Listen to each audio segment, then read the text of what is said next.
Bismillahirrahmanirrahim. Assalamualaikum warahmatullahi wabarakatuh. Amin ya Allah ya majib as-sa'irin. Alhamdulillah rabbil alamin. Ashhadu an la ilaha illallah wa ashhadu anna Muhammadan abduhu wa rasulun nabiyyu ba'da. Allahumma salli ala sayyidina Muhammadin wa ala alihi wa sahbihi ajma'in wa man tabi'ahu bi ihsan ila yaumiddin. Rabbi a'udzu bika min hamadati syayatin wa a'udzu bika rabbi an yahdurun. Subhanaka la ilma lana illa ma 'allamtana innaka antal alimul hakim. La haula wa la quwwata illa billahil aliyyil azim. Yang saya hormati orang tua kita, Dewan Pengawas Bapak Haji Sunaryono, kita jajaran pengurus. Yang saya hormati Bang Faisal, yang saya hormati Bapak Haji Asman dari Sulawesi,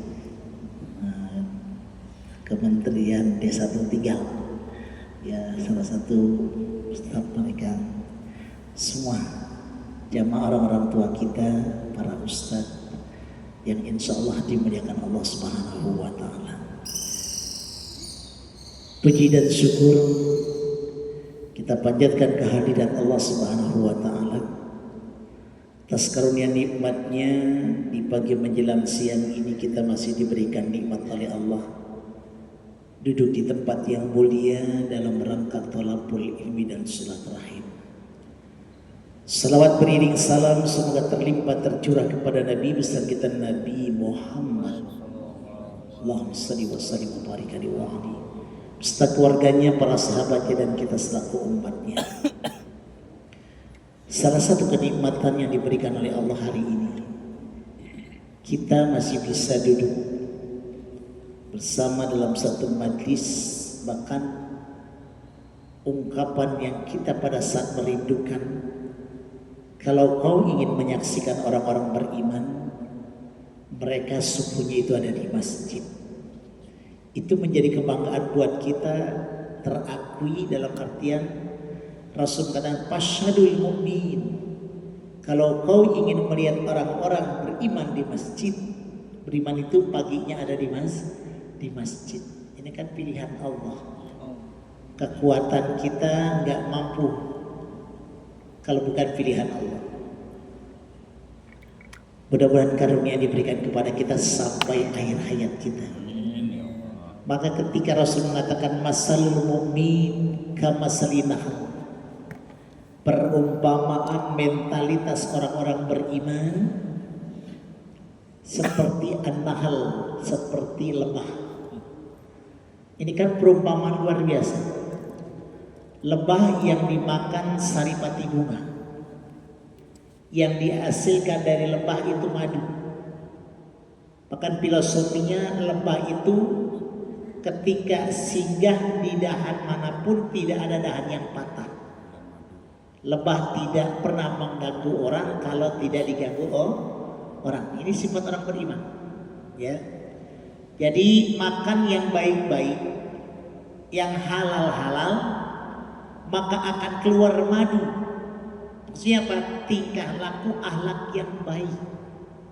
Makanya akhlak itu bisa diraih dengan sebab ketaatan sungguh-sungguh kepada Allah. Dengan potensi ibadah kita yang sungguh-sungguh, istiqomah, akan keluar akhlak yang mulia. Tapi kalau adab, kemuliaan adab didapat dengan pendidikan. Dia sekolah sampai selesai sekolahnya, dia dapat adab, tapi belum tentu dapat akhlak. Akhlak itu tergali, potensi itu ada dengan sebab kita beribadah sungguh-sungguh kepada Allah. Saya yakin hari ini yang hadir termasuk hamba Allah yang insya Allah kita berakhlak.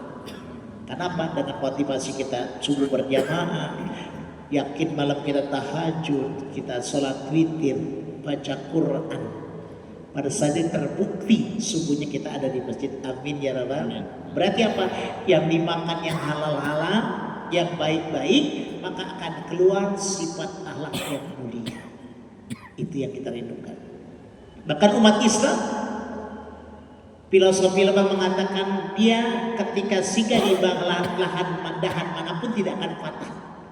Maknanya umat Islam ya tidak pernah bikin keonaran dimanapun.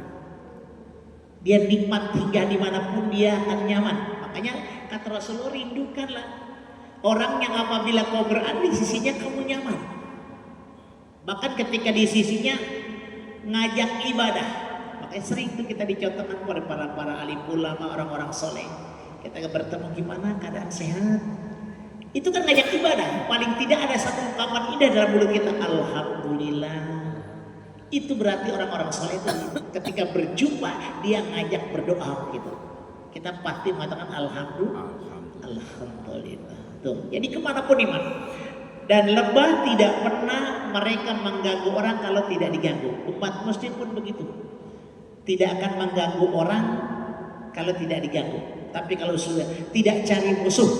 Tapi kalau sudah musuh mencari kita, membuat kita marah, kita boleh katanya musuh. Dalam artian umat Islam tidak mencari musuh, tapi kalau ada musuh pantang kita mundurkan gitu. Itu umat Islam subhanallah, berarti kan tegas. Maka ada satu ungkapan kata Febri, jangan bangunkan singa tidur kan gitu. Dia jangan coba-coba. Ya memang kita diam. Memang umat-umat yang lain luar biasa. Ya. Jadi kalau umat Islam lebih besar, mereka ternaungi semuanya. Tapi kalau lebih besar, itu yang ditakutkan. Kalau kekuatan mereka lebih besar, maka kebanyakan umat Islam kita lihat kan di daerah-daerah lain, di negara lain semuanya. Namanya tadi, bahwa kemuliaan orang beriman ternyata sudah diungkapkan dalam satu hadis. Ternyata kita beruntung benar, ya, disaksikan menjadi orang-orang yang beriman. Amin ya rabbal. Itu yang kita rindukan, bangga kita. Amin. Bukan sebatas kekuatan kita. Ya makanya di sini, ya, wahukia anna Adam alaihissalam, dalam satu riwayat hikayat Nabi Adam alaihissalam, qala, berkata Nabi Adam, inna Allah ta'ala a'tau ummatul Muhammad arba'a karamatin ma a'tau biha. Ternyata umat Nabi Muhammad diberikan 4 karamat kemuliaan yang tidak pernah diberikan kepada umat-umat lain. Ya Allah ya Rabbana. Jadi umat Nabi Muhammad itu diberikan karamah yang tidak pernah kemuliaan yang diberikan kepada umat-umat lain. Berarti kita bangga banget umat akhir zaman ini. Umat Nabi Muhammad yang kita secara akal kita jauh dari Nabi Muhammad. Makanya dikatakan tuba liman ro'ani wa anabi wa amanabi. Berbahagialah orang yang bersama Rasul, dia beriman kepada Rasul. Cuma Rasul mengatakan sumatuba, bahagia liman lam yaroni wa amanabi, orang yang tidak pernah berjumpaku kepadaku, tidak pernah melihatku tapi beriman kepadaku. Subhanallah. Jadi ternyata bahagia banget kita Pak. Kata Rasul, berbahagia orang yang bersama Rasul. Dia pantas saya kalau bersama Rasul beriman karena melihat Rasul. Kita tidak melihat Rasulullah, tapi kita masih mengikuti amalnya, ya, perintahnya. Maka dikatakan, ya, disebutkan di dalam Al-Quran jelas banget, ya. Kalau katanya, kalau kita mencintai Rasulullah, kalau kita cinta kepada Allah, maka ikutilah aku, kata Rasul. Kan gitu. Maka yuhbib, Allah akan sayang cinta kepada kita yang tidak ada henti-hentinya. Jadi ternyata lewat Rasul dulu, ya, kita cinta kepada Rasul, Allah akan sayang. Di sini dikatakan ada Nabi Adam alaihissalam, dalam satu riwayat katanya umat Nabi Muhammad hebat, punya karamat kemuliaan yang tidak pernah diberikan kepada umat-umat lain. Ihdaha, yang pertama, qabulu taubati kana di Makkah, aku bertobat diterimanya di Mekah. Wa ummatu Muhammad yatubuna fi kulli makanin fayaqbalu taubatahum. Dan umat Nabi Muhammad ternyata taubatnya dimanapun diterima oleh Allah Subhanahu. Coba Nabi Adam aja taubatnya diterima ketika di Mekah, nggak ada tempat lain. Tapi umat Nabi Muhammad ketika dia bertobat dimanapun diterima oleh Allah Subhanahu wa Ta'ala. Berarti kan ini ada keistimewaan khusus. Ya kalau kita maaf tobatnya harus di Mekah di sana, ya di Ka'bah. Oh subhanallah, sulit kita minta ampunan. Kenapa? Kita nggak mampu ke sana. Ya mungkin sebagian orang yang punya harta banyak bisa tabiati.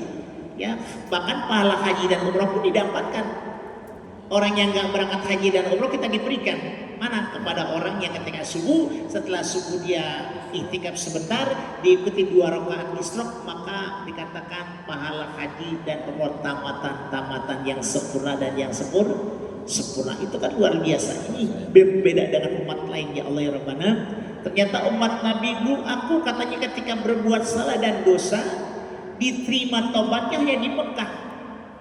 Tapi berbeda dengan umat Nabi Muhammad, dimanapun dia bertobat diterima.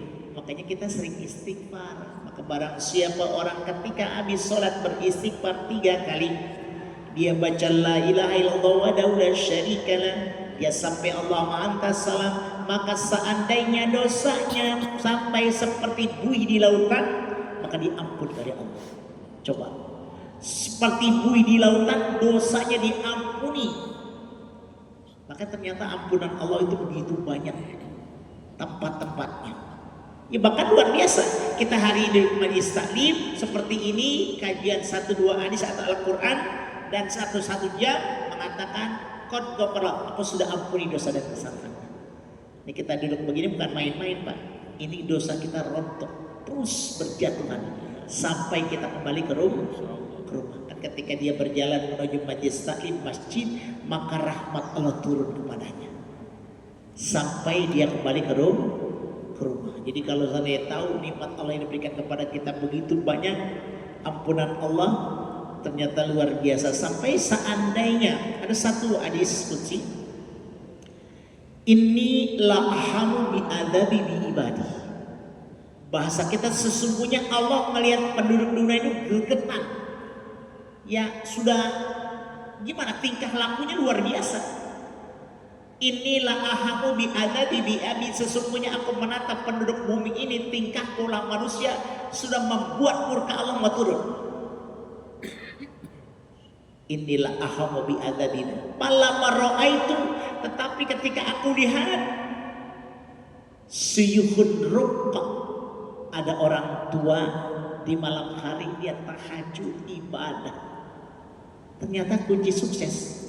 Kalau masih ada orang-orang yang sujud di malam hari, ya nasarat adabu, maka aku akan angkat siksaku ajarku, subhanallah. Jadi jaminan Pak, orang ahli tahajud itu jaminan di muka bumi. Kalau kita punya tetangga orang soleh luar biasa, untung benar. Bahkan luar biasa, orang-orang ahli tahajud bisa mendeteksi kejadian malam. Karena ada satu ungkapan begini, bencana besar yang terjadi di atas muka bumi ini ada 3 tempat satu akan terjadi. Yang pertama, ketika waktu duha, seorang ayah berangkat kerja, seorang anak berangkat sekolah, istri di rumah. Pada saat terpisah terjadi gempa yang dahsyat, bencana yang dahsyat akan terjadi. Yang kedua, pada saat pertengahan malam, pada saat orang tidur nyenyak, maka para ahli tahajud bisa mendeteksi itu. Kadang-kadang cerita, malam ada gempa jam 2 Anda, itu apa kerasa banget. Tapi yang satu ngomong, saya nggak kerasa sama sekali ya. Coba kalau itu biasa, yang nggak kerasa mati duluan itu. Yang tadi ahli tahajud mereka aman, karena dia pada saat sudah bangun. Bahkan luar biasa, bahkan sukses banget. Maaf nih kalau kita di rumah kita bangun jam 2, jam 3, kita sudah wudu, sudah mandi, itu kan luar biasa. Maling aja takut Pak. Lihat kan, udah ada air keluar, orang baru bangun, gitu ya. Tapi kalau belum bangun luar biasa. Makanya waktu tahajud itu di mana orang lagi tidurnya kita bangun. Bahkan kata ulama ditanya kapan waktu yang terbaik, nanya maling, maling paling tahu. Kenapa? Karena kalau dia nyolong orang yang tahu, gitu. Ya maling lebih tahu waktunya. Ini luar biasa, orang yang bangun malam itu bisa mengarahnya aman. Ya kita punya kisah luar biasa. Ada satu sahabat kita, jadi dia satu tinggal perumahan. Dia biasa ada sunnah Rasul kan gini. Kalau mau sholat tahajud suruh menatap langit dulu kan. keluar atap langit. Nah dia amalin itu Pak. Dia keluar atap langit, dia wudhunya di samping rumah. Dia wudhu pas bismillah doa, tahu dia di depan dia pojokan tuh ada orang, dia pernah nggak lihat. Ya, itu kata dia sebilah sebolok tuh udah diangkat, tapi dia pernah nggak lihat. Ya Allah ya Rabbana, indahnya malam ini kata dia. Siapapun orangnya hari ini yang ada, baik yang tidur, yang lagi aktivitas, bahkan maaf katanya orang berbuat jahatnya berikan rahmat. Yang itu ngomong sendiri ya, berikan rahmat, ampuni dosanya. Itu kata dia bayangan golok di atas sudah ada, tapi dia pernah nggak lihat. Ya Allah kasih rahmat, semuanya orang baik, ahli asli.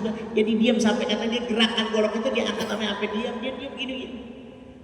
Dia kan lihat, cuma pura-pura lihat sampai udah selesai dia wudhu doa macam-macam. Ya Allah doa dia, doakan doanya madhab kiblat karena posisi wudhunya di sini madhab kiblat, di belakangnya maling. Dia doa, dia masuk, pas dia masuk di kunci, alhamdulillah aman kata dia. Malingnya lompat pergi syuat. Coba kalau hari itu dia pas tahu katakan maling, habisnya dibunuh. Dari mana tadi? Ya karena rahmat dan berkah Allah, dia ngeliat malam hari keluar, dia wudhu ternyata sampai malam pun tersentuh kali hatinya ya. Karena yang didoain masuk surga. Dia bilang gitu, siapapun orangnya yang hari ini ada subhanallah. Jadi itu begitu Pak. Ternyata kalau sunnah tahajud itu kita keluar rumah, ya keluar lihat tatap langit supaya kebesaran Allah itu meresap pada diri kita. Makanya ingat banget Murabi, kalau dia waktu di Gunung Sindur kalau kita nginep tuh, ya dia jam 2 udah bos jalan ke atas. Kita lihat kita lagi tidur ke atas dia. Subhanallah, kita turun-turun mendekati subuh. Berarti ada halawat yang dikerjakan sendiri yang kita tidak tahu amalnya luar biasa. Jam 2 naik, jam 4 dia turun. Masuk subhanallah. Jadi ternyata orang-orang ahli tahajud luar biasa Pak. Ya, ini kan jaminan. Inilah ahamu bi'adabi bi'abadi. Sesungguhnya aku gregetan tingkah pola manusia. Sekarang akhir zaman kan luar biasa. Yang benar jadi salah, yang salah jadi benar. Ya benar kata perkataan Roma Irama, subuh mata dunia, ya, yang salah tertawa, yang benar menangis kan gitu ya. Subhanallah itu terungkap ini sekarang. Ya Allah ya Rabbana, kesalahan yang jelas-jelas salah dibela, ya. Tapi yang benar malah teraniaya. Ya subhanallah ya. Kan kita masih ingat baik Pak ya. 7 syahid FPI hilang perkaranya. Satu orang yang karena lagi rame luar biasa. Subhanallah. Sedih kita subhanallah ya. Nah ini ya ternyata kebalikan kawan tadi bahwa seandainya Allah pengen turunkan ajab ke muka bumi ini karena ada ahli tahajud nasorat ajab diangkat. Ada ahli ibadah di malam hari diangkat Pak. Ini kita penyelamat. Kita yakin ya Allah orang-orang ahli tahajud, ahli sujud di malam hari penyelamat bumi sebenarnya. Karena Allah mengatakan begitu. Nasorat adabu, aku angkat karena ada orang-orang tua yang sujud dan ruku. Subhanallah, kejaminan yang tua ternyata. Kenapa? Kalau anak muda ibadah bagus, ya. Orang tua ibadah bagus, tapi orang anak muda yang ahli tahajud lebih bagus. Tapi orang tua beribadah, subhanallah. Tapi ungkapan katanya orang-orang yang ahli ibadah di malam hari itu pilihan Allah. Mereka bisa mendeteksi alam, bahkan bisa menyelamatkan dunia. Maksud dari bencana musibah, nasorat adabu, aku angkat siksa. Lalu udah gergetan banget Pak melihat tingkah pola manusia di muka bumi ini sekarang, apalagi sekarang akhir zaman subhanallah. Ya, maksiat lebih hebat, lebih dahsyat. Dari dia makanya kata Ustaz Rafid bilang, udah jangan pakai ria-riaan sekarang. Dakwah lewat sosial media. Kenapa? Orang maksiat aja bangga. Kita dengan sosial media kita silakan tebarkan kebaikan, lawan semuanya. Orang kan bilang maaf ya kalau ngaji jangan diposting, takut ria. Salah ya gitu. Bukan waktu sekarang. Karena harus perang dengan sosial media kita. Tujuannya apa? Tampakkan dakwah kita apa? Orang membuka aurat, orang maksiat sudah terang-terangan bangga dia. Maka kita nggak bangga dengan kebaikan kita. Terus insya Allah nggak ada ria-riaan. Kita ambil tahadus minimal. Ya, mengambil tahadus minimal. Beri. Ya, kalau kita ria-ria itu nggak berbuat apa-apa, ya makanya ria itu kan ada 2. Satu ya karena mereka berbuat karena bukan karena Allah, karena manusia. Kedua meninggalkan kebaikan karena manusia juga. Sama dia mau berangkat ke masjid, ternyata tetangganya pada ngobrol gitu, mau lewat nggak enak, ya takut terganggu, akhirnya kita nggak jadi ke masjid. Itu ria juga kan namanya, ya. Makanya kayak kemarin lu ada orang tasakuran haji, ya kan sebagian di Betawi kan ada haji. Tapi ada orang tasakuran haji, mudah banyak, tapi nggak pakai alat pengeras. Kata dia takutnya ria. Ya cuman nyeksa kiai, ya ceramah nggak apa-apa. Apa gerak tuh kiai ceramah? Ya orang Jawa banyak babat gerak itu kan nyeksa lah ya. Iya katanya takutnya dia, tapi nyeksa pak kiai yang ceramah nggak pakai pengeras, jawabannya luar biasa. Subhanallah, rasanya takut ria katanya. Allah jalamin. Jadi pertama siapa orang yang hebat adalah orang tua yang di malam hari mereka masih sujud dan ruku. Nasrat anta. Inilah aku biadabi bi ibadi, sesungguhnya aku sudah gregetan meningkat pola manusia di muka bumi ini. Falamma ra'aitu, aku dia ternyata ada wabah sibyanun runtok, ada masih bayi masih menyusui. Karena mereka perjalanan panjang masih kelihatan. Jadi kalau ada bayi lagi menyusui, ternyata ajab itu diangkat oleh Allah Subhanahu wa Ta'ala. Subhanallah. Makanya kelahiran itu kan kemuliaan. Ya karena di situ makanya orang-orang yang maaf ya, dalam kisah kalau orang perempuan itu sampai ada mereka ketika hamil nggak mau lahir, akhirnya dia digugurin. Ya dia bagaimana nggak mau hamil. Ini luar biasa, dosanya luar biasa. Dosanya seperti membunuh orang sedunia ini. Subhanallah. Membunuh benih bayi itu lebih dahsyat dosanya seperti membunuh orang sedunia ini. Subhanallah. Kalau tahu ilmunya takut itu. Yang tuang aborsi nggak berani pak. Kalau tahu ilmunya, ya Allah ya Rabbana. Kalau dia berani menghancurkan janin yang sudah jadi, maka dosanya seperti dosa membunuh orang sedunia ini. Subhanallah. Alhamdulillah menjadi ya. Astagfirullahaladzim. Nah ini terjadi kan di kalangan masyarakat karena lo udah gregetan yang ngelihat orang aborsi macam-macam dan dibayarkan, oh subhanallah, dan bangga mereka setelah aborsi karena perbuatan mereka yang bagus. Ya akhirnya seperti maka kalau ada bayi yang menyusui, kata Allah, nasaran adaku, aku angkat siksaku. Ya kalau masih ada bayi. Yang ketiganya, wabaahimun rutqa, masih ada hewan yang melata mencari makan. Jadi kalau ada hewan melata mencari makan, biarkan. Ya kita kadang-kadang sama semut, sama kecoa, kayak musuh banget kita ya. Padahal luar biasa. Kecoa itu nggak akan masuk kamar kita, ke rumah kita kalau tidak ada virus yang berbahaya, nggak akan keluar. Dia tempatnya di kamar mana? Kalau dia keluar kan memang ada virus yang berbahaya yang harus dimakan. Makanya bersahabat dengan kecoa. Oh ya ada dia itu baik, ternyata dimakan virus-virus yang berbahaya. Dia keluar-keluar gitu tujuannya. Kan tempatnya di kamar mana? Mandi. Makanya dia. Kadang-kadang kita galak banget diracunin. Boni pukul luar biasa ya. Gemes banget sama kecoa. Subhanallah ya. Subhanallah. Ada ulama sampai maaf, kecoa aja di tempat WC diangkat, jangan sampai kita kadang coba terbalikin. Terbalikin baru balik lagi baru diangkat kecoa tuh ya. Subhanallah, hati-hati. Dan semut juga luar biasa. Semut kan yang nggak mencari makan. Nabi Sulaiman aja berbicara dengan semut karena saking nggak mengganggu. Ada satu kisah alim ulama orang soleh itu ternyata ada satu kisah kan yang di bulan Muharram itu ya, jadi puasanya manusia dan serangga dan binatang buas. Ternyata penelitian begitu. Jadi ulama itu kalau setiap hari dia suka ngaur-ngaur tuh, ngaur-ngaur kue di depan rumahnya. Tujuannya buat makan semut. Masuk di Allah. Tapi pas hari itu, pas hari bulan Muharram itu, salah satunya hari itu nggak dimakan sama dia. Ya, ternyata ada satu riwayat bahwa wahusu katanya binatang buas, serangga puasa pada bulan itu. Ya, dan nanti kalau nggak percaya pas bulan Muharram masuk kandang macan. Kalau nggak dimakan puasa dia. Ternyata biarkan macan lagi head, perempuan. Dimakan juga kita melihat. Itu ya luar biasa. Jadi hati-hati. Jadi binatang buas saya puasa kan? Ya ada di puasa apalagi kita itu ya. Jadi ternyata ada ulama dulu sampai begitu pak.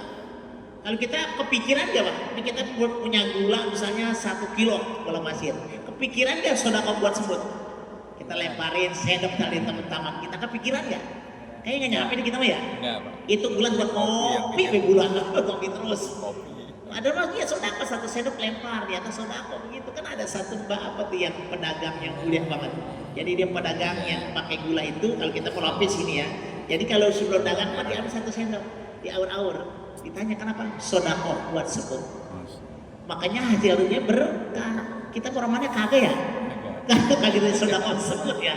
Punya gula banyak gak pernah niat sodako tersebut. Subhanallah. Ya harus begitu Pak. Mulai besok nanti kalau punya gula sekilo ambil 1 sendok sebarin dari rumah kita. Sodako macam mau gimana? Belum nyampe kita mah gitu. Saya perhatikan orang belum pernah seperti itu. Ya padahal luar biasa. Kalau masih ada hewan melata di muka bumi mencari makan katanya nasorot adabu, aku angkat siksaku. Subhanallah. Alhamdulillah wala ilaha illallah akbar. Ternyata Allah sayang sama kita sampai binatang yang melata aja ketika dia mencari makan Allah angkat. Padahal Allah sudah bergetar banget ini. Manusia luar biasa di muka bumi ini. Oh sekarang kan tingkat maksiat luar biasa. Ya, sampai di media sosial luar biasa. Oh ngeri kan? Ya luar biasa. Apalagi sekarang maaf, pendidikan di kita, pendidikan agama dihilangkan.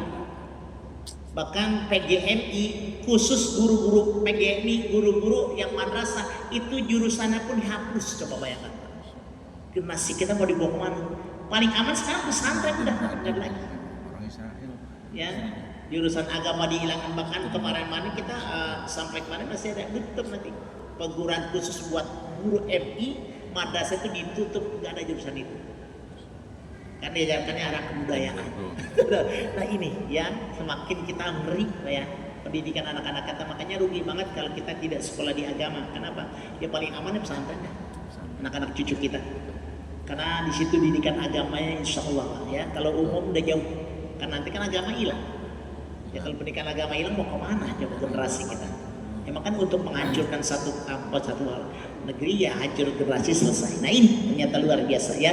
Jadi ternyata 3 kelompok ini katanya bisa menyelamatkan kehidupan di dunia. Cuman kita tidak paham ke situ ya Allah ya Rabbana. Orang tua tahajud di malam hari, bayi yang masih nyusi, binatang yang masih melata di mencari makan. Ternyata Allah maha rahminya mengatakan walaqad karamna bani Adam, aku sudah muliakan ke semua manusia. Tinggal manusianya harus memuliakan sendiri. Nah ini riwayat Nabi Adam mengatakan aku diampuni dosaku hanya sebatas di Mekah. Tapi umat Nabi Muhammad di mana saja silakan. Ini kan satu kemurahan, satu rahmat Allah yang tidak diberikan kepada umat lain. Maka dikatakan zaman dulu Nabi-nabi dulu syariatnya saklek, bahasanya begitu. Apabila berbuat dosa langsung diajar. Ya Nabi Nuh, ya Nabi apa yang LGBT itu ya. Dia juga ditembalikan langsung tidak ada lagi Pak. Hanya Nabi Muhammad ditunggu umatnya bertobat. Makanya dikatakan bahasa kita kata malaikat capek nyatet dosa. Tapi kalau kebaikan luar biasa, orang baru niat aja langsung Pak 100%. Langsung pahalanya bagus. Tapi kalau kejahatan itu ditunggu. Ibaratnya kalau bahasa kita lagi megang bolpen tunggu lama Bang. Ya sampai 6 jam. Dari berbuat salah, makanya ada satu ayat faida fa'alu fahisyatan, kalau berbuat fahisyah kejelekan kemudian pastaghfir lidzunub, kalau kau masih beristighfar ciri orang beriman.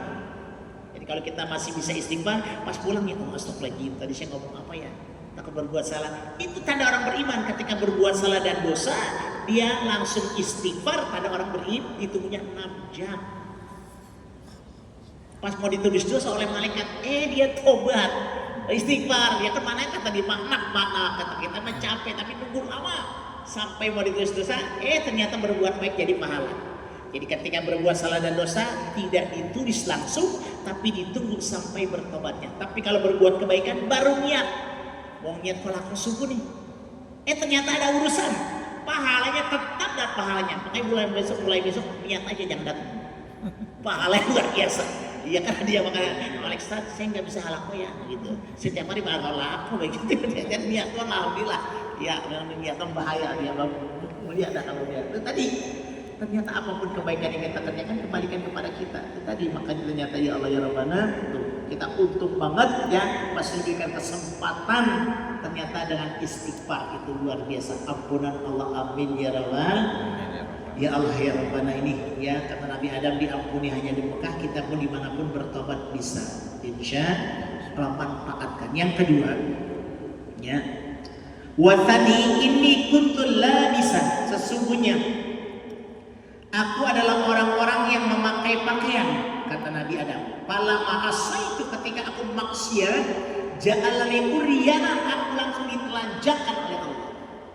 Wa ummatu Muhammad, dan umat Nabi Muhammad, ya'suna urratan, dia maksiat dalam keadaan telanjang, melihat tabasuh, tapi mereka masih dikasih baju. Coba lihat, Nabi Adam lagi hebat-hebatnya, tempatnya indah, pokoknya bajunya luar biasa, ketika maksiat dihilangkan bajunya. Tapi umat Nabi Muhammad, ya, ketika berbuat salahnya telanjang, tetap dikasih baju. Subhanallah, masih dimuliakan. Makanya kenapa dalam kita itu ada namanya satrul uyub. Ketika dalam fikih ada satrul uyub. Maaf, seandainya ada orang mereka hamil sebelum nikah, kata ulama menikahkan dulu, tutup aibnya supaya dia lahir nanti ada orang tuanya. Kita tidak menyalahkan siapa-siapanya, itu maksiat betul. Tapi ada nama satrul uyub. Bahkan ketika orang dituduh berzina, itu secara fikih sulit. Karena saksinya kalau perempuan 4 orang, kalau laki-laki 2 orang, itulah maksudnya masih ditutup aibnya, masih ditutup. Kan nggak mungkin kita dua-duanya ngeliat langsung orang. Paling orang baru nebak-nebak. Karena perjalanan begini-begini, dia masuk ke kamar gini-gini, nebak. Tapi kan kesaksian nggak ada. Mana ya Pak? Di situ hakikatnya Allah masih nutup aib. Salah apapun orang, sejelek apapun solahnya, masih ada aib. Ditutup oleh Allah. Nah, kita kadang-kadang aib orang pengen tahu aja Pak. Ya begitu, ya kayak seperti syair Roma Irama kan gitu. Semut di ujung lautan jelas kelihatan kan gitu, tapi gajah di pelupuk mata tidak kelihatan. Oh keterlaluan, gitu ya. Itu kan itu bahasanya cakep apa ya? Emang kita kerjaan begitu, lihat aib orang pinter banget. Tapi niat aib sendiri nggak bisa. Makanya kata Imam Syafi'i Abu Jalil, kalau menunjuk orang menuding salah, nggak salah. Nih kita nunjuk orang salah, kamu satu. Tapi yang 4 itu nunjuk kita. Yang 4 itu nunjuk kita. Kita nunjuk, kamu salah. Kita yang 4 nunjuk kita katanya. Subhanallah. Kita udah nyampe ke sini paham. Pikiran kita, ya Allah ya Rabbana. Makanya kenapa kata Imam Ghazali, prasangka baik sama orang itu paling beruntung. Ya. Terusnya yakin katanya ini semuanya ahli surga, udah untung apa, kita udah gak ada masalah kalau gitu. Kalau kita ngomong, cuma kalau banyak tidur mulu itu. Hati-hati kita. Ya mungkin dia malam tahajudnya lebih dari kita. Ya tahu dia banyak gitu. Harusnya begitu kita koreksi, ya Allah ternyata amalnya banyak mungkin. Ketika lelah capek, mungkin tahajud dari jam 2 kali pagi begitu ya. Makanya kan Imam Ghazali gini. Kalau kau membicarakan orang kejelekannya, ujungnya tutup dengan doa. Oh, orangnya banyak banget ya, tapi ibadahnya rajin. Itu pahala tuh gitu. Tapi ibadahnya rajin, kegemukan orang, dosa gitu Pak. Hati-hati katanya gitu ya. Begitu, jadi ngomongin kejelekan dulu baru doa, katanya begitu. Dia mah ibadahnya rajin, tapi galak banget kalau di masjid, dosa kita begitu. Tapi dia mah galak, ibadahnya rajin, jadi pahala gitu. Begitu, itu kata Imam Ghazali gitu. Kalau bicarakan kejelekan orang, ujungnya doa. Kita mau orang paham itu Pak, ternyata ilmunya begitu Pak. Kenapa orang-orang hebat mereka, orang ahli hujah ya, sampai pahalanya kebaikan dilihat karena memang punya seperti itu. Bicarakan orang ujung-ujungnya doa ya. Jadi ternyata begitu Pak. Ya makanya kita jangan menyalahkan orang ya. Suatu saat memang ya, tapi kita tadi ditunggu sampai kita istighfar ya, ditunggu sampai istighfarnya. Ya 6 jam lamanya, ya Allah ternyata masih beri kesempatan. Nah ini ternyata karena aku ketika berbuat salah dalam keadaan berpakaian bagus, ketika berbuat dosa dan salah ditelanjangkan oleh Allah. Kan kisahnya gitu, Nabi Adam turun ke dunia ini dalam keadaan telanjang. Coba bayangkan, bertemunya ratusan tahun dengan istrinya. Ya subhanallah, telanjang ya waktu itu ya. Cuman kan waktu itu belum ada orang. Nah ini fikih ya berikan solusi. Misalnya gini Pak, misalnya ada satu tempat di kebanjiran, baju basah semua. Ternyata masuk sholat, gimana? Hormati waktu sholat. Kita masuk kamar yang gelap dalam keadaan gak pakai baju, kita sholat. Cuma nanti sholat kita kalau sudah waktunya ada baju, kita kodok. Tuh subhanallah, kesana. Ya, jadi kalau kebanjiran emang gak ada baju sama sekali. Karena kan kita nggak boleh ninggalin sholat. ternyata dia masuk kamar yang gelap ditutup, dia sholat di situ, sholatnya sah ya. Cuma nanti kalau sudah ada baju dia boleh mengkodok sholat karena tadi sebatas lihurmati waktu sholat, memuliakan waktu sholat karena sudah wajib sholat sampai begitu ya. Makanya ada sholat seperti itu, ada namanya sholat sidatul khauf ya, sholat saking takutnya, tapi sholat juga dia. Jadi takut ya, jadi dia bilang maaf, rumahnya di perumahan, memang rawan banjir. Apalagi baru sholat, misalnya baru 2 rakaat bisa, misalnya di rumah misalnya banjir, dia langsung lari ke atas roteng, dia sholat langsung di atas ikutin sholatnya, diterusin, sah sholatnya. Karena saking takutnya dia lari, tapi untuk sholat dia kerjain tetap sah sholatnya. Itu jadi ada namanya dalam kuliah cabang-cabang fikih, ada masalah fikih seperti itu, yang kita paham seperti itu.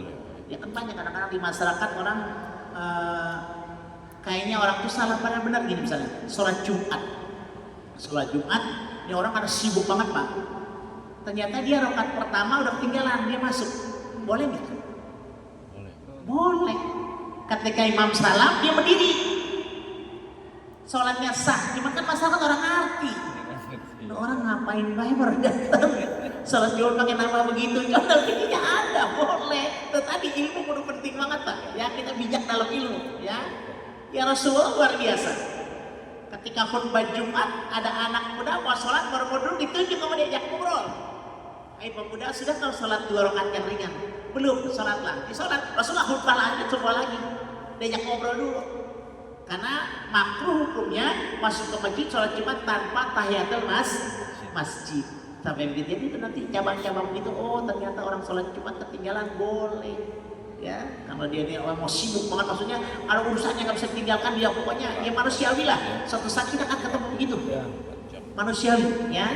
Makanya dia sholat, ada saat dia nambah lagi, tetap sholat Jumatnya sah ya. Walaupun yang bagus sholat Jumat itu ya kita di awal waktu sebelum khatib turun ya, maksudnya belum masuk ya kan. Apa orang tua dulu luar biasa, keke dulu sampai rumah makan kalau di Betawi katanya barisan pertama onta kan gitu, barisan kedua sapi sodakonya, barisan ketiga kerbau, barisan keempat kambing, baris kelima ayam, baris keenam telur, ketujuh tainya. Maka di belakang kan bercanda soal itu, kalau tai ayam bagaimana maksudnya sampai begitu ya. Orang-orang Betawi ulama begitu memotivasi supaya orang itu luar biasa. Sampai barisan pertama, yang belakang kadang-kadang bisa. Makanya barisan laki-laki sholat yang paling bagus di depan, yang paling jelek di belakang. Kalau perempuan yang paling bagus di belakang, yang paling jelek di depan. Takutnya dia ngeliatin orang lanang gitu yang sholat, ya ganteng juga tuh orang gitu kan gitu di belakang orang kelihatan. Itu ternyata bikin masuk Pak itu ya. Iya. Kalau di depan perempuan, barisan laki-laki depan. Kalau kan ada satu masjid saya pernah ketemu. Jadi sholat tuh perempuan gak ada batas Pak. Terang aja begini. Ya, jadi sholatnya laki di sini, perempuan tapi gak ada batas. Subhanallah itu ya. Makanya paling bagus di paling belakang, jadi nggak merhatiin orang.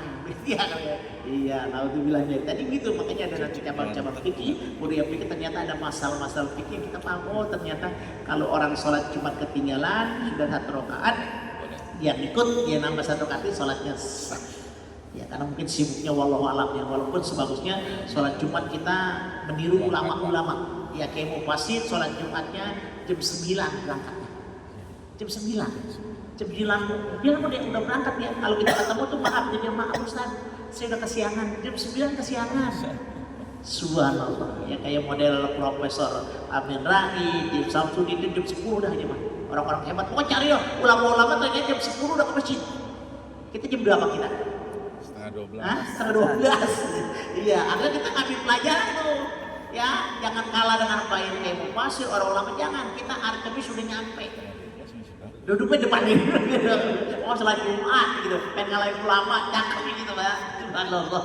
Jadi maknanya kita harus paham ternyata yang paling depan itu, yang paling dulu melihat. Tapi ingat, saya pernah ketemu ulama ya, dai ya, subhanallah. Dia kalau Jumat di rumahnya Pak, dia nggak mau di depan, maunya di belakang. Dia dekat beduk, luar biasa. Dia pakaiannya nyantai banget. Jadi kita kan, ini kan dai, luar biasa. Kok penceramah dah gitu, karena udah terkenal. Apa dibilang? Kok kenapa pakaiannya di depan sholatnya? Maaf, kalau di mana-mana saya mati di depan. Kalau di sini saya berikan kesempatan orang-orang sini dapat barisan depan. Suara kita kagak paham ya. Kan di mana-mana pasti depan. Ya Kiai Haji DNMJ itu kalau sholat Jumat di belakang Pak. Kalau di masjid dia kenapa? Kalau di mana-mana pasti di depan dia. Tapi kalau di sini saya berikan kesempatan biar orang dapat barisan depan. Itu pun seperti sahabat. Ketika Umar bin Khattab dengan Umar bin Khattab sama Abu Bakar Siddiq. Termasuk pada dia lagi nih. Barang siapa yang mengucapkan salam duluan, mereka hadiahnya satu rumah di surga, kan gitu. Tapi suatu saat Umar bin Khattab mengadu, ya Rasul, biasanya katanya Abu Bakar Siddiqnya salam duluan sama saya, tapi kok hari ini nggak salam, malah saya yang salam. Dipanggil, Abu Bakar, apakah kau tidak salam? Iya ya Rasulullah, karena hari itu aku berikan kesempatan buat Umar bin Khattab biar dapat surga di surga, rumah di surga. Subhanallah. Itu yang begitu-gitu kan gak paham kita. Ada ulama yang mereka tujuannya di belakang supaya orang kita dapat duluan. Ya gitu. Ternyata ada satu ungkapan indah karena tadi yang salam dua dapat hadiah luar biasa. Ternyata hari itu dihadiahkan buat Umar bin Khattab. Subhanallah. Bukan dia nggak mau kasih hadiah berbagi, Ustaz gitu Pak. Subhanallah, sampai pahala berbagi Pak. Subhanallah. Kalau kita orang arti buat dah, biar pahalanya banyak kan gitu. Sampai dari depan orang mau pergi bisa. Subhanallah. Jadi jangan memaksakan kalau barisan depan jangan memaksakan ya. Kadang-kadang depan memang barisan terbaik. Barisan terbaik ada paling depan. Yang paling baik sebelah kanan. Sebelah kanan ternyata. Karena doa malaikat menyertai dia. Makanya dalam sholat luar biasa. Kalau dalam fikih barisan udah penuh, ya nambahnya di belakang. Lurus dari imam, lurus pada dari imam. Tapi pada depan kanan mentok, ya kanan mentok baru kiri. Ini kadang-kadang orang arti. Pada dekat kipas belah sono ya. Jadi orang mau ke depan. Jadi gitu, kalau nambah lagi belakang lagi, baru kiri kanan penuhin, kiri lagi, begitu. Ya, subhanallah. Kadang-kadang kita di masyarakat gitu diatur barisan orang anti, padahal soal suku wakam sudah sebut barisan rapat dan barisan katanya. Kadang-kadang pengen nyari tadi ya tempat yang kipas yang adem begitu, subhanallah. Makanya perlu tuh ya masjid-masjid pakai AC yang enak biar orang nyaman. Jangan sampai orang sholat keringetan Pak. Wah kapok sholat sono. Murah banget itu ada AC-nya mati ya, tuh hati-hati. Lu nanti DKM ditanya tuh mana aja tuh bahasa jadi senyaman mungkin. Bahkan luar biasa saya ketemu satu masjid Pak, jadi di depan masjid itu pintu-pintunya minyak wangi Pak, dari yang kecil sampai yang besar. Jadi orang masuk pada nyemprot kan wangi itu jadinya ya begitu, itu luar biasa itu ya, pahala DKM pengurus luar biasa. Jadi setiap pintu dikasih minyak wangi mari-mari. Subhanallah. Jadi orang pada pakai masih belum pakai minyak wangi sodakoh. Begitu subhanallah. Jadi masih wangi, ya, minyak wangi jadi kan nyaman gitu. Jadi buatlah nyaman di masjid ya. Kalau sudah nyaman luar biasa. Makanya saya bilang ya para DKM saya sering sampaikan. Jadi kan ada ungkapan gini, pokoknya gini harusnya DKM harus tegas kata Pak Julfian gini. Pokoknya setiap orang kalau sholat Jumat harus wajib bawa 10.000 buat sodakoh. Wajib tuh. Setiap orang wajib. Kalau 500 orang kan dapat 5 juta. Ya, 5 juta. Yang 4 juta buat DKM buat sadoin, yang 1 juta buat khotib. Itu khotib jam 7 dan jongkot. 1 juta jam gitu. Mana gitu. Jadi maknanya apa? Muliakan mereka. Kenapa? Tadi mana yang kemuliaan yang diberikan oleh Allah ternyata tidak sebanding. Makanya Al-Qur'an itu tidak ada bayaran, enggak bisa, Pak. Ya. Sayyidina Ali bilang satu alif yang diajarkan kepada kita, Gunung Uhud dijadikan emas untuk membayar gunung itu gak akan kebayar, nggak bisa kebayar. Kita kadang-kadang bayar orang ngaji, pede banget kita, hati-hati, nggak bisa dibayar orang ngaji, baca Quran nggak bisa dibayar. Satu alif aja Gunung Uhud kan sering jadi contoh. Gunung Uhud itu adalah gunung yang paling besar di sana, itu jadi contoh. Kalau ini khusus sering, kalau dijadikan emas untuk membayar satu alif atau ba yang diajarkan kepada anak-anaknya nggak akan kebayar itu. Subhanallah, makanya kata-katanya hadiah kata-katanya. Ya, kalau bayar nggak mau Pak, orang ahli agama dibayar nggak mau. Satu alif aja Gunung jadikan emas nggak bisa membayar. Coba kita kan pede banget nih buat bayar Ustaz. Atau nggak kita dibayar. Makanya sadari ini luar biasa, ketika ceramah manapun ketika ditanya marah dia. Berapa harganya? Enggak. Kan ada kan ceramah sekarang, berapa? Oh sekian juta gitu ya. Di DPI dulu.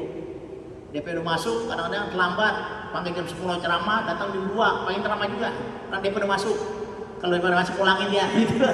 Ya, karena bayarannya 10 juta, coba kalau misalnya gitu ya. Nah, untuk bilangin, menjalik dari maknanya bahwa kebaikan-kebaikan yang kita kerjakan tadi berbeda dengan umat-umat terdahulu. Ternyata umat Nabi Musa, Nabi Adam bilang, aku ketika maksiat dalam keadaan berbaju, aku ditelanjangkan oleh Allah. Tapi umat Nabi Muhammad maksiat dalam keadaan telanjang, tapi tepat pakai baju. Coba bayangkan kalau terjadi itu, habis orang-orang telanjang semua. Yang pulang dari hotel atau baru keluar pada mereka baju dia, kan aibnya kelihatan. Untung Allah. Ya kalau tahun baru kan maaf, tahun baru kan pada puncak. Ya, sampai tahun berapa dulu maaf ya. Produksi kondom di Bogor habis semuanya. Menjelang tahun baru, semua ngomong ngapain cuma itu kalau itu terjadi pada zaman Nabi Adam, turun pada puncak pada telanjang semua. Tenaga maksiat telanjang tetap dikasih baju kalau masih mau lihat. Berbeda dengan Nabi Adam. Karena saat itu memang belum pernah maksiat, tapi itu adalah salah satu yang diungkapkan Nabi Adam bahwa berbeda dengan Nabi Muhammad. Yang ketiganya wasalisatu lama asaitu farikun baini wa baina imra'atin. Ketika aku bermaksiat, aku dipisahkan daripada istriku. Coba, sedangkan Nabi Muhammad umatnya mereka bermaksiat, la fariku bainahum, mereka berpisah dengan istrinya tapi tetap disatukan. Cukup. Jadi Nabi Adam bermaksiat lagi dengan nama istrinya dipisahkan, tapi umat Nabi Muhammad maksiat walaupun dia berpisah dengan istrinya tapi tetap disatukan oleh istrinya. Subhanallah. Ratusan tahun Pak ya. Ketika dipisahnya ratusan tahun ya, perjalanan yang lama sampai Nabi Adam itu sujud di Jabal Rahmah. Ya, karena di situ pada saat itu ampunan Allah belum datang. Karena cara minta ampunnya belum tahu. Dia sujud minta ampun kepada Allah, maka turunlah ayat yang sering kita baca, Rabbana dhallamna anfusana wa illam taghfir lana wa tarhamna lanakunanna minal khasirin. Hai Adam, angkat kepalamu, sujudlah. Dengan itu baca sebanyak 41 kali, maka Nabi Adam diampuni pada saat itu. Makanya kita jangan berbuat salah dan dosa, takutnya cara minta ampunnya kita nggak tahu bagaimana. Nabi Adam aja seorang nabi, minta ampunnya nggak tahu, dia sujud selama-lamanya tapi dibiarkan oleh Allah. Sampai turun ayat Rabbana dhallamna anfusana, dia baca angkat kepalanya, dia baca itu dalam keadaan sujud mengucapkan kali, baru diampuni dosa dan kesalahan. Makanya kita jangan menganggap sepele dosa dan salah. Walaupun yakin innallaha ghafurur rahim, Allah maha maafkan dosa dan kesalahan kita. Ya. Jadi ternyata Nabi Adam bermaksiat mereka dengan istrinya berdua tapi dipisahkan oleh Allah. Tapi umat Nabi Muhammad berpisah dengan istrinya, maaf, suami di hotel, ini mau orang tahu. Tapi nanti pulang mau ketemu lagi kan gitu ya. Wallah bisa kita nggak tahu deh itu ya. Tuh, itu yang ketiga, yang keempat, yang terakhir udah masuk. 1 menit lagi. 1 menit. 1 menit lagi pas berarti. Warabi'ati yang keempat ini asaifi fil jannati fa akhrajani minha. Aku bermaksiat di dalam surga, aku dikeluarkan oleh Allah Subhanahu wa taala dari surga. Wa ummat Muhammad, dan umat Nabi Muhammad sallallahu alaihi wasallam ya'sunallah taala kharijal jannah, bermaksiat di luar surga, faidakhiluhum, maka mereka dimasukkan ke dalam surga. Subhanallah walhamdulillah wala ilaha illallah wallahu akbar. Nabi ada maksiat di dalam surga, dikeluarkan dari surga. Tapi umat Nabi Muhammad mereka maksiat di luar surga di dunia, tapi nanti dimasukkan ke dalam surga. Wah, ternyata di sini dijelaskan karena apa? Dia idza taba, apabila tabu, ketika dia bertobat. Mudah-mudahan kita masih diberikan kesempatan oleh Allah. Selagi masih ada kesempatan hidup, masih ada kesempatan kita bertobat. Sebelum kalborgin, sebelum tenggorokan napas ada di tenggorok, kalau seperti selesai. Kalau kita masih seperti ini, ya Allah ampuni, terus beristighfar minta ampun kepada Allah sampai dikatakan sehebat apapun maksiat kamu, kata Syekh Al-Jabir, kata Habib Rizik katanya bahwa sehebat apapun maksiat kamu, jangan tinggalkan sholat karena kamu masih megang kunci untuk bertobat. Mudah-mudahan Allah perbaiki kita dengan sholat kita, amin ya rabbal alamin. Mudah-mudahan kita diberikan kesempatan bertobat sebelum wafat, sehingga kita mendapat puncak dari kenikmatan hidup kita, wafat dalam keadaan husnul khatimah, amin ya rabbal Mudah-mudahan bermanfaat ya kita doa. Mudah-mudahan pertemuan kita mengundang rahmat dan berkah Allah ya Allah ya Rabbana. Allahumma shalli wa sallim ala Muhammadin fil awwalin wal akhirin wa sallim wa radhiyallahu ta'ala an kulli sahabat rasul ajmain. Bismillahirrahmanirrahim. Alhamdulillahirabbil alamin. Hamdan yuwafi ni'amahu wa yukafi mazida. Ya Rabbana lakal hamdu kama yanbaghi li dhalali kalimatil muhtari. Allahumma shalli ala sayyidina Muhammad wa sayyidina Muhammad. Allahumma inna nas'aluka ilman nafi'an wa amalan mutaqabbalan wa waladan shalihan wa dhurriyyatan thayyibah wa rizqan thayyiban wa halalan wasi'a. Allahumma allimna ma yanfa'una wa 'allamtana warzuqna ma yanfa'una. Allahumma barik lana fi ilmina wa umrina wa ahlina wa kasbina wa auladana wa dhurriyatana mal abrar. Rabbana atina fid dunya hasanah wa fil akhirati hasanah wa qina adzabannar walhamdulillahi rabbil alamin. Subhanaka wa bihamdika asyhadu an la ilaha illa anta astaghfiruka wa atubu ilaik. Wassalamu alaikum warahmatullahi wabarakatuh. Waalaikumsalam warahmatullahi wabarakatuh.